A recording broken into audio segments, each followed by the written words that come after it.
नमस्ते, आप देख रहे हैं दी जयपुर डायलॉग्स और हमारे साथ हैं श्री प्रतीक बोराडे जी।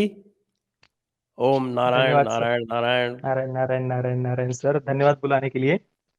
प्रतीक जी, जैसा कि आप जानते हैं, आप प्रख्यात फ़िल्म समालोचक हैं और आज हम बात करेंगे प्रतीक जी से, जो नई फ़िल्म आई है राम सेतु उसकी। और राम सेतु प्रतीक जी आप देख लिया आपने राम सेतु? बिल्कुल सर, कल सबसे पहली फिल्म मैंने यही देखी थी। कल 25 अक्टूबर को 3 बड़ी फिल्में रिलीज हुई है, तो सबसे जी। पहले मैंने इसका रिव्यू किया था। और कौन-सी रिलीज़ हुई हैं? अजय देवगन की थैंक गॉड है, और एक मराठी फिल्म है हर हर महादेव। उसको राष्ट्रीय स्तर पर रिलीज किया है, अलग अलग भाषाओं में डब करके। जी, हाँ, उसको डब किया है वो आपके वो पावनखिंड वाली जो हाँ, वही लड़ाई है कहानी बाजी प्रभु देशपांडे जी की जी, इतिहास पर ही आधारित है। देशपांडे। जी हाँ, जी हाँ। तो राम सेतु के बारे में हमें अलग-अलग प्रतिक्रियाएँ देखने को मिल रही हैं। एक तरह से हम कहें मिश्रित प्रतिक्रियाएँ देखने को मिल रही हैं। कुछ लोग तो इसे काफ़ी अच्छी बता रहे हैं, विशेषकर हम देख रहे हैं कि जो राष्ट्रीय समालोचक हैं या राष्ट्रवादी समालोचक हैं, वो तो कह रहे हैं, रिकमेंड कर रहे हैं कि उसको देखा जाए और कुछ जो हैं, वो उसको जो है वो निराशाजनक बता रहे हैं। तो आपने इसको देखकर क्या आपको अनुभूति हुई? देखिए, मैं तो बिल्कुल स्ट्रांगली रिकमेंड करता हूँ। शुरुआत में अगर मैं कह देता हूँ कि अगर आपने नहीं देखी तो आप बिल्कुल इस फ़िल्म को देख सकते हैं, और पूरे परिवार के साथ देख सकते हैं। राम सेतु को लेकर पहले तो मतलब इससे पहले कभी बात भी नहीं होती थी, पर आज ऐसी फ़िल्में बन रही है, तो ये एक बहुत यही अपने आप में एक बहुत बड़ी उपलब्धि है कि राम सेतु के सत्य होने के प्रमाण एक फ़िल्म के माध्यम से हमारे सामने रखे जा रहे हैं। फ़िल्म के जो मुख्य पात्र है डॉक्टर आर्यन कुलश्रेष्ठ उनका नाम रखा है। अक्षय कुमार ने कैरेक्टर प्ले किया है। एक पुरातत्व विभाग के अधिकारी उन्हें दिखाया है। फ़िल्म शुरू होती है 21वीं सदी की शुरुआत से, यानी सन 2001 से, जब तालिबान ने अफ़गानिस्तान में बामियान में भगवान बुद्ध की मूर्तियों को तोड़ दिया था। और उसके साथ ही भारतीय संस्कृति के जितने भी कुछ सबूत थे, वहाँ पर अवशेष थे, उन सबको वो नष्ट करने का प्रयास उन्होंने किया था। और उसके 6 वर्ष के बाद में फिर 2007 में डॉक्टर आर्यन कुलश्रेष्ठ और पाकिस्तान और बांग्लादेश के कुछ आर्कियोलॉजिस्ट वहां पर जांच करने के लिए जाते हैं बामियान में। तभी वहां पर तालिबान के द्वारा हमला होता है। और उस जांच के समय उन्हें 7वीं शताब्दी के राजा दाहिर, हिंदू राजा जो दाहिर थे, उनसे जुड़ी हुई कुछ संपत्ति, एक खजाना वहां पर मिलता है। अब राजा दाहिर सिंध के राजा थे, तो पाकिस्तान सरकार के पास वो संपत्ति जाती है, ऐसा दिखाया है। पर उसके माध्यम से ये उन्होंने बताया कि पाकिस्तान भी भारतीय संस्कृति ही, एक हिंदू संस्कृति ही उनके इतिहास का भी हिस्सा है। ये उन्होंने शुरुआत में बताने का प्रयास किया है। हालांकि वहां पर पाकिस्तानी जो कैरेक्टर्स है उनको काफी सेंसिबल वे में दिखाया है, ये थोड़ा सा अटपटा लगता है देखना। पर फिर भी कुल मिलाकर कुछ तो सेंसिबल लोग होंगे पाकिस्तान में भी। हाँ, तो मतलब काफ़ी सेंसिबल दिखा। उसमें से एक पाकिस्तानी आर्कियोलॉजिस्ट का कैरेक्टर है, वो ये कहता है वो संपत्ति मिलने के बाद में, कि लगता है कि मोहम्मद घुरी ने लूटी हुई संपत्ति मिल गई तुमको। तो मतलब अब कोई पाकिस्तानी ऐसा कहेगा नहीं कि मोहम्मद गोरी लूटने आया था, पर फिर भी उन्होंने ऐसा डायलॉग उसके मुंह से बुलवाया है। और उसके बाद भी जो संपत्ति भी है पाकिस्तान में जाती है, उसके माध्यम से उन्होंने यही दिखाया कि भारत पाकिस्तान सबकी संस्कृति एक ही है, हिंदू संस्कृति ही इतिहास है पाकिस्तान का भी। तो ये एक बात भी शुरुआत में उन्होंने अच्छे से दिखाई है। अब उसके बाद 2007 की ही केस, जो सेतु समुद्रम प्रोजेक्ट कांग्रेस और डीएमके ने शुरू किया था राम सेतु को नष्ट करने के लिए। और क्लियरली उसके पीछे का उद्देश्य तो यही था कि एक प्रकार से जो एक प्रभु श्री रामचंद्र जी के अस्तित्व का जो एक प्रमाण था, उसको नष्ट करना, हिंदुओं की आस्था पर चोट करना, यही एकमात्र उसके पीछे का उद्देश्य समझ में आता है। तो 2007 की उस केस को ही आधार बनाया गया इस फिल्म की कहानी का। जब इसका टीजर भी आया था, तो मैंने टीजर रिव्यू में ही कहा था कि यही इसकी कहानी का आधार हो सकता है, क्योंकि इसे राम सेतु को तोड़ने का प्रयास उसी समय किया गया था और फिल्म उसी पर आधारित है 2007 के उस पूरे केस के ऊपर। तो डायरेक्टली कांग्रेस और डीएमके ऐसा नाम तो उन्होंने नहीं लिया, पर ये क्लियरली उन्होंने दिखाया कि उस समय की जो सरकार थी 2007 की, वो राम सेतु को तोड़ना चाह रही थी और वो तोड़ने के लिए प्रयास कर रही थी। ऐसा पूरी फिल्म में उन्होंने कई जगह पर मेंशन किया है। क्लियरली किसी पार्टी का हालांकि नाम उन्होंने नहीं लिया। और उनके साथ में फिर एक प्राइवेट कंपनी भी है, जो वहां पर शिपिंग यार्ड बनवाना चाहती है, पर उस प्राइवेट कंपनी को भी कंट्रोल सरकार ही कर रही है। तो और जो प्रोजेक्ट है उसका नाम भी उन्होंने सेतु समुद्रम ही रखा है, उस प्रोजेक्ट का भी नाम उन्होंने चेंज नहीं किया। तो ये कुछ बातें अच्छी है, काफी ऑथेंटिक लगती है फिल्म देखने में। तथ्यों के ऊपर आधारित है। तो शुरुआत में जो सरकार है, केंद्र सरकार उस समय की, वो डॉक्टर आर्यन कुलश्रेष्ठ से एक एफिडेविट कोर्ट में फाइल करवाती है कि प्रभु श्री रामचंद्र जी का कोई अस्तित्व नहीं था, जो उस समय फाइल भी किया गया था कांग्रेस के जी हाँ, द्वारा। जी हाँ, जी हाँ, वो तो हाँ, तथ्यात्मक है, बिल्कुल सही। हाँ, तो वो उन्होंने दिखाया है।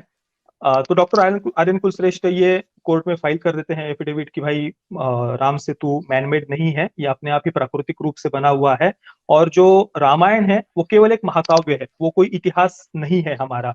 ऐसा एफिडेविट वो कोर्ट में फाइल करते हैं। इसके बाद एक डायलॉग आता है जहां पर जो सरकार के ही एक मंत्री है वो कहते हैं कि आपके इस एफिडेविट के कारण कुछ बड़े लोग बहुत खुश हो गए हैं। ऐसा फोन पर बात करते समय वो वहां पर कहते हैं।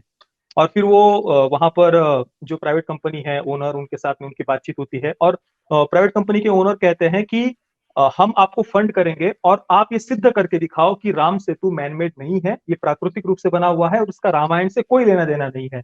और डॉक्टर आर्य कुलश्रेष्ठ पहले से ही उसको नास्तिक दिखाया है, वो केवल साइंटिफिक फैक्ट्स पर ही विश्वास करता है, ऐसा कैरेक्टर उसको शुरुआत में दिखाया है। और एक और बात मैंने मिस कर दी बीच में। जब ये affidavit doctor Aryan Kulshreshtha court में फाइल करता है, उसके बाद उसके परिवार को समाज से बहिष्कृत कर दिया गया है, इस प्रकार से दिखाया है। कुछ राइट विंग ऑर्गेनाइजेशन कहिए, या मतलब ज्यादा लोग नहीं दिखाए, कुछ 2-3 लोग ही दिखाए हैं जो राष्ट्रवादी विचारधारा से होंगे, या शायद ऐसा, मतलब उनको हाथ में कोई भगवा झंडा वगैरह भी ऐसा कुछ नहीं दिखाया। बस 2-3 लोग आते हैं और डॉक्टर आर्यन कुलश्रेष्ठ के मुंह पर स्याही पोत देते हैं। और उसके बच्चे को भी स्कूल में दूसरे बच्चे चिढ़ा रहे हैं, क्योंकि तुम्हारे पिता ने तो भाई राम जी के अस्तित्व को मानने से मना कर दिया। तो ये जो एक बात उन्होंने शुरुआत में दिखाई थी, वो मुझे थोड़ा-सा ना तथ्यात्मक रूप से भी सही नहीं लगी, और दूसरी बात, हिंदू कभी भी इस प्रकार से हिंसक रहे हो, किसी ने राम जी के अस्तित्व को मानने से मना कर दिया, तो इस प्रकार से हिंसक दिखाना भी मुझे सही नहीं लगा। और आज भी अगर हम देखें, तो आज से 6-7 वर्ष पहले का भी समय अगर हम देखें, तो देश में तो जय श्री राम बोलना भी सांप्रदायिक एक नारा हो, इस प्रकार से वातावरण था। लोग बचते थे अपने आप को प्राउड हिंदू कहने से या जय श्री राम कहने से भी। तो 2007 के समय में बस आर्यन कुलश्रेष्ठ जो पुरातत्व विभाग के अधिकारी है, उन्होंने बस ये एफिडेविट फाइल कर दिया, उस कारण से उनको एक प्रकार से समाज से बहिष्कृत कर दिया गया हो, या उन पर अटैक हो रहा हो। ज्यादा कोई बड़ा अटैक तो नहीं, बस सही पोतते हुए दिखाया है, पर फिर भी वो मुझे उस समय के वातावरण की दृष्टि से सही नहीं लगा। पर मेरे अनुसार डायरेक्टर उसके माध्यम से ये दिखाना चाहते थे कि डॉक्टर आर्यन कुलश्रेष्ठ के लिए ये कितना ज्यादा आवश्यक हो गया था कि राम सेतु को वो झूठा साबित करे, या उसका रामायण के साथ कोई कनेक्शन नहीं है, ये साबित करना उसके लिए कितना ज्यादा अ, आवश्यक हो गया था। क्योंकि एक तो पहले से वो नास्तिक है, उसके बाद जब उसको टारगेट किया जाता है सब तरफ से, तो वो ठान लेता है कि भाई अब तो मैं राम सेतु को झूठा साबित करके ही दिखाऊंगा। मुझे तुम लोग टारगेट कर रहे हैं ना, तो अब मैं अपने आप को सही साबित करके दिखाऊंगा। तो ये उसकी ऐसा उसका एक विचार बनता है, ऐसा डायरेक्टर को दिखाना था, उसके पीछे का उद्देश्य ये था उनका। तो उसके बाद फिर अक्षय कुमार मान जाते हैं और वहां पर उस प्राइवेट कंपनी के अंडर काम करते हुए वो ये जांच शुरू करते हैं राम सेतु को झूठा साबित करने की। और फिर धीरे धीरे धीरे जैसे जैसे फैक्ट सामने आते जाते हैं, तथ्य सामने आते जाते हैं, उसके बाद डॉक्टर आर्य कुलश्रेष्ठ के विचार कैसे परिवर्तित होते हैं, वो कैसे रामायण पर विश्वास करने लगते हैं, या राम सेतु को प्रभु श्री रामचंद्र जी ने ही बनाया था, ये वो अंत में जो एक कोर्ट रूम ड्रामा दिखाया है वहां पर वो कैसे सिद्ध करके दिखाते हैं। ये कुल मिलाकर पूरी कहानी है, और ये डॉक्टर आर्य कुलश्रेष्ठ की ये पूरी जर्नी यहाँ पर फिल्म में दिखाई है। ये तो काफ़ी रुचिकर प्रतीत हो रहा है पूरा का पूरा जो कथानक है। और जो मैंने थोड़ा बहुत देखा है, जो ट्रेलर इत्यादि आए हैं, उसमें वो कोर्ट रूम ड्रामा का सीन दिखाया जाता है। तो उसमें एक कोई महिला वकील भी हैं, वो कौन है? सरकारी वकील, सरकार की तरफ से केस लड़ रही है वो। तो वो मतलब इसमें कोई वो राम सेतु नायि को झूठा साबित करना चाहती है, वो सरकार की इसमें कोई सरकारी वकील है नायिका वो। भी है आपकी? नायिका है कोई इसमें हाँ, लड़की? नुसरत भरूचा डॉक्टर आर्यन कुलश्रेष्ठ की पत्नी की भूमिका उन्होंने निभाई है, और उनको धार्मिक दिखाया है, वो रामायण पर, वाल्मीकि रामायण पर विश्वास रखती है। और घर में बस आर्यन कुलश्रेष्ठ ही एक ऐसा है जो नास्तिक है या ईश्वर में विश्वास नहीं करता। पर उसकी पत्नी जो नुसरत भरूचा ने कैरेक्टर प्ले किया है वो भी धार्मिक है, और अपने बेटे को भी वो बाल गणेश की कॉमिक्स पढ़ने के लिए दे रही है, या हनुमान जी की कॉमिक्स पढ़ते हुए भी उस बच्चे को दिखाया है 2-3 सीन में। इस प्रकार का घर का वातावरण उन्होंने दिखाया है। और भी बीच-बीच में काफ़ी सारे ऐतिहासिक तथ्यों से जुड़ी हुई बातें दिखाई है, जैसे कि राम सेतु के ऊपर जब प्रश्न उठाए जाते हैं, तो तथ्य बताते हुए ये भी बताया कि अ, भीम के जो पुत्र थे घटोत्कच, वो भी श्रीलंका में अपने परिवार से मिलने के लिए राम सेतु के माध्यम से ही गए थे। इसका भी महाभारत में उल्लेख आता है, ये भी बताया है। इसके अलावा आज से 1000 वर्ष पहले जब अल बरूनी भारत आया था, तो उसने किताबुल हिंद या तहकीक-ए-हिंद, ये जो पुस्तक उन्होंने लिखी हुई है, उसमें भी राम सेतु का उसने उल्लेख किया था, राम सेतु नाम से ही ये भी बताया गया है। इसके अलावा जो एडम्स ब्रिज कहा जाता है ना, तो कोर्ट में जब ये पूरा कोर्ट रूम ड्रामा वाद-विवाद चल रहा होता है, तो जो सरकार की तरफ से भी जो पक्ष की वकील है वो कहती है कि भाई जो मुस्लिम या क्रिश्चियंस है वो तो इसको एडम्स ब्रिज कहते हैं और हिंदू राम सेतु कहते हैं, तो आप किसकी बात मानेंगे फिर? तो इस पर अक्षय कुमार का कैरेक्टर बड़ा ही बढ़िया तरीके से इसे काउंटर करता है। वो कहता है कि अगर वो एडम्स ब्रिज कहते हैं, तब भी तो हमें उसे बचाना चाहिए ना, और बचाना चाहिए तो फिर आप मुझे बताइए कि फिर वो इसको बचाने का प्रयास क्यों नहीं कर रहे? या फिर वो राम सेतु को तोड़ने का विरोध क्यों नहीं कर रहे? अगर वो एडम्स ब्रिज मानते हैं तो। तो इस प्रकार से वो वहाँ पर काउंटर करता है और इसके अगले ही सीन में डॉक्टर आर्यन कुलश्रेष्ठ ये भी बताता है कि ये जो एडम्स ब्रिज इसे नाम दिया गया है, वो आज से बस 200 वर्ष पहले ही दिया गया था। आज से सवा 200 वर्ष पहले जब भारत का एक मैप बनाया गया था, उन्होंने एक यूरोपियन व्यक्ति का नाम लिया, वो मैं नाम भूल रहा हूँ, मुझे पता भी नहीं है। तो उन्होंने सवा 200 वर्ष पहले भारत का जब मैप बनाया था, भारत श्रीलंका का, तो वहां पर जो राम सेतु है उसे राम सेतु ही कहा गया था।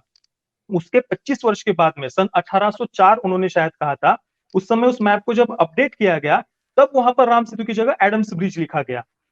तो ये बस 200 वर्ष पहले ही यूरोपियंस का ही एक प्रोपेगेंडा था इसे एडम्स ब्रिज कहना। ये भी अक्षय कुमार का कैरेक्टर कोर्ट में कहता है। तो ऐसी बहुत सारी बातें उन्होंने तथ्य फिल्म के माध्यम से सामने रखे हैं। इसके अलावा अक्षय कुमार का कैरेक्टर फिल्म के सेकंड हाफ में श्रीलंका भी पहुंचता है।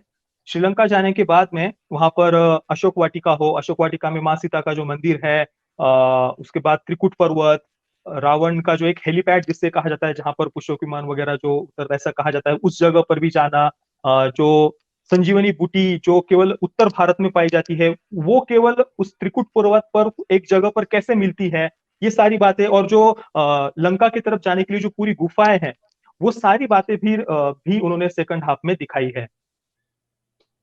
जी। और ये बताइए कि ऐसा क्या कारण है कि पूरा का पूरा जो ये लिबरल मीडिया है, वो हाथ धो के इस फ़िल्म के पीछे पड़ा हुआ है? इसमें केवल फ़िल्म के अतिरिक्त और भी कारण हैं क्या?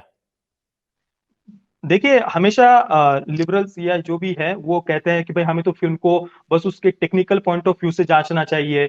जब कोई हिंदू अपनी आस्था पर जब चोट की जाती है, तब वो जब उस पर प्रश्न उठाते हैं ना, तब ये पूरे लिबरल्स हमेशा कहते हैं कि भाई, आपको तो बस टेक्निकल एस्पेक्ट्स को लेकर फ़िल्म की आलोचना करनी चाहिए। पर जब राम सेतु जैसी फ़िल्म आती है, तो आप देख लीजिए कई सारे रिव्यूज़ पढ़ने को मिल जाएँगे। स्क्रोल का हो या फ़िल्म कंपेनियन का भी मैंने रिव्यू पढ़ा। टेक्निकल बातें छोड़िए, उन्होंने बस फ़िल्म की जो विचारधारा है या फ़िल्म में जो राम सेतु को लेकर बातें कही गई हैं, उस कारण से वो फ़िल्म को टारगेट कर रहे हैं। अब ये स्क्रोल का एक आर्टिकल मेरे सामने खड़ा है, उन्होंने लिखा है कि Ram Setu review feature length WhatsApp forward with VFX thrown in. तो इसको डायरेक्टली व्हाट्सएप फॉरवर्ड उन्होंने कह दिया है। मतलब आप तथ्यात्मक रूप से पॉइंट टू पॉइंट जो फ़िल्म में तथ्य बताए गए हैं उसको काउंटर करिए, पर नहीं, डायरेक्टली आप उसको एक प्रकार से सर्टिफिकेट दे रहे हैं कि भाई ये तो व्हाट्सएप फॉरवर्ड है। या फिल्म कंपेनियन का भी मैंने रिव्यू देखा, उनको भी काफ़ी पीड़ा हुई है इस फ़िल्म को देखकर।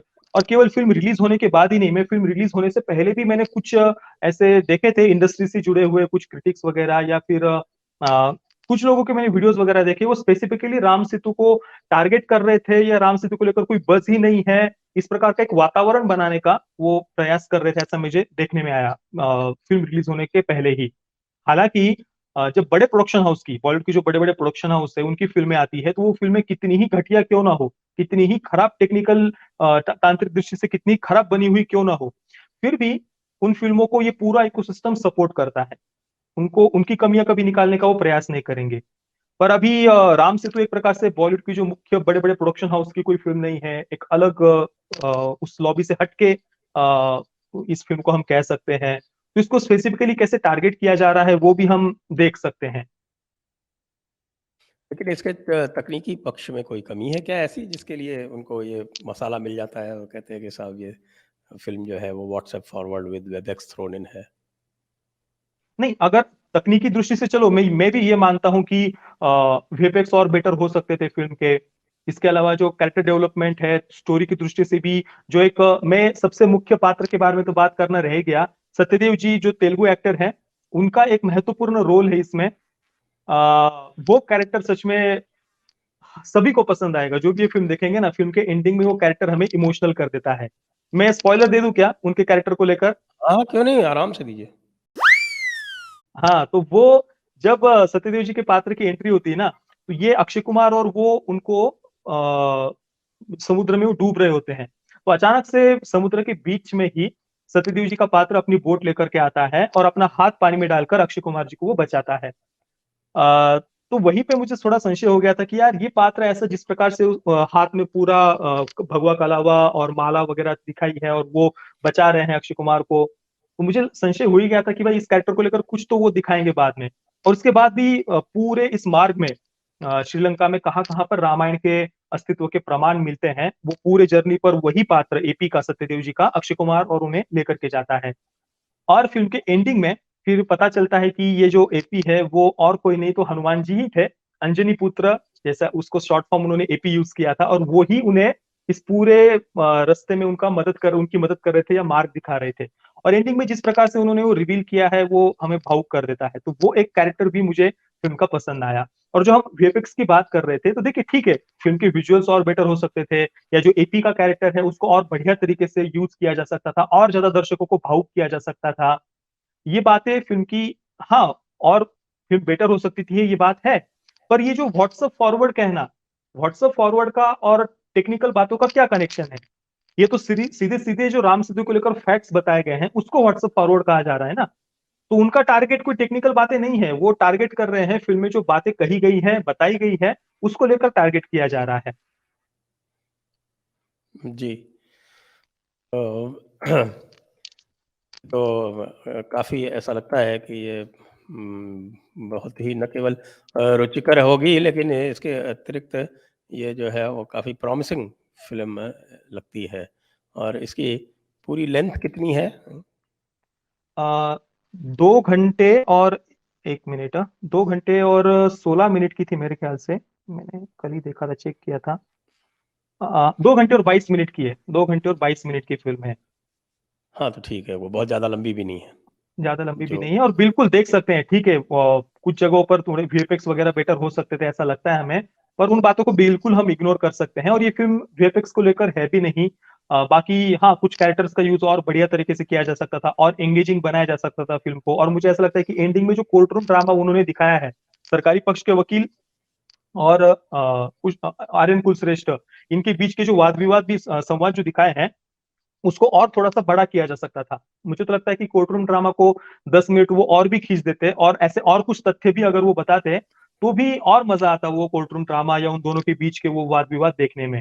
तो हाँ, फिल्म की लेंथ भी कोई ज्यादा नहीं है और बिल्कुल आप अपने पूरे परिवार के साथ में इस फिल्म को देख सकते हैं। ये तो बहुत ही अच्छा है, और इसके लिए आपको बहुत-बहुत धन्यवाद इस जानकारी के लिए। और कुछ भी कहना चाहेंगे आप इस फ़िल्म के बारे में? फिल्म के अंत में एक और डायलॉग था, वो मुझे बहुत पसंद आया, उसका बस मैं अंत में जाते जाते उल्लेख करना चाहूंगा। जब ये सरकारी पक्ष के वकील और अक्षय कुमार का पात्र, इनके बीच में जब ये डिबेट चल रही होती है, तो वो डॉक्टर आर्यन वहां पर कहते हैं कि राम सेतु को तोड़ने की ये जो जिद है, वो केवल और केवल तालिबानी मानसिकता ही हो सकती है। ये वाक्य वो वहां पर यूज करते हैं। और इसके फिर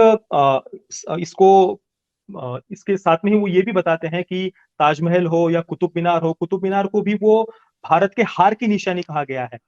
कुतुब मीनार को भारत के हार की निशानी की तरह शब्द प्रयोग उन्होंने किया है। और ताजमहल की अपेक्षा राम सेतु कैसे प्रेम का एक प्रतीक है, एक नारी की रक्षा के लिए कैसे वो राम सेतु बांधा गया था, ये बात भी उन्होंने उस डिबेट में बताते हुए एंडिंग में कही है। तो बहुत सारी ऐसी अच्छी बातें फिल्म के एंडिंग में जो कही गई है, उस कारण से वो आखिरी जो डिबेट थी वो मुझे बहुत पसंद आई। साथ में ये भी कहा गया है कि क्या हमारे संस्कृति के विनाश की कीमत पर विकास हमें मंजूर होना चाहिए? तो बिल्कुल नहीं, संस्कृति के विनाश की कीमत पर ऐसा विकास किसी काम का नहीं होता। तो ऐसी काफी अच्छी बातें फिल्म के एंडिंग में उन्होंने कही है। एक बात और बस मैं फिल्म की थोड़ा सा एक कमी या जो भी कही है, ये कहना चाहूंगा कि फिल्म में कई जगहों पर थोड़ा बाद में वॉइस ओवर के माध्यम से कुछ शब्दों को उन्होंने चेंज किया है। कुछ जगहों पर तो एक एक वाक्य को भी उन्होंने चेंज किया है, ऐसा पता चलता है, क्योंकि वो आवाज में थोड़ा सा डिफरेंस पता चलता है।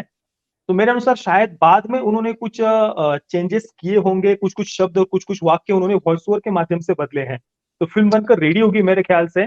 और बाद में पिछले 5-6 महीनों में कुछ जो बॉलीवुड को लेकर कंट्रोवर्सी, बॉलीवुड का जो विरोध किया गया है सब तरफ से, या जो भी हो, उस कारण से शायद कुछ कुछ डायलॉग्स को, कुछ कुछ शब्दों को भी उन्होंने बाद में बदला है। और ये फिल्म देखते हुए हमें पता चलता है। और जो भी हो, कुल मिलाकर अच्छी भावना से ही उन्होंने बदल किए हैं, और जो भी है अच्छी भावना से बनाई गई फ़िल्म है। इस कारण से बिल्कुल मुझे लगता है कि हमें इसे सपोर्ट करना चाहिए। आपकी रेटिंग? मैंने तो 9 आउट ऑफ 10 स्टार्स दिए थे पर, और वही है अभी भी मेरी रेटिंग। Ji, 9 out of 10। तो सभी लोग जो भी देख रहे हैं इसको, राम सेतु हाईली रिकमेंडेड, इसको अवश्य सपरिवार आप देखें। आप सभी को, दर्शकों को धन्यवाद, और प्रतीक बोराड़े जी को भी बहुत-बहुत धन्यवाद। धन्यवाद सर। जय हिंद, वंदे मातरम। वंदे मातरम।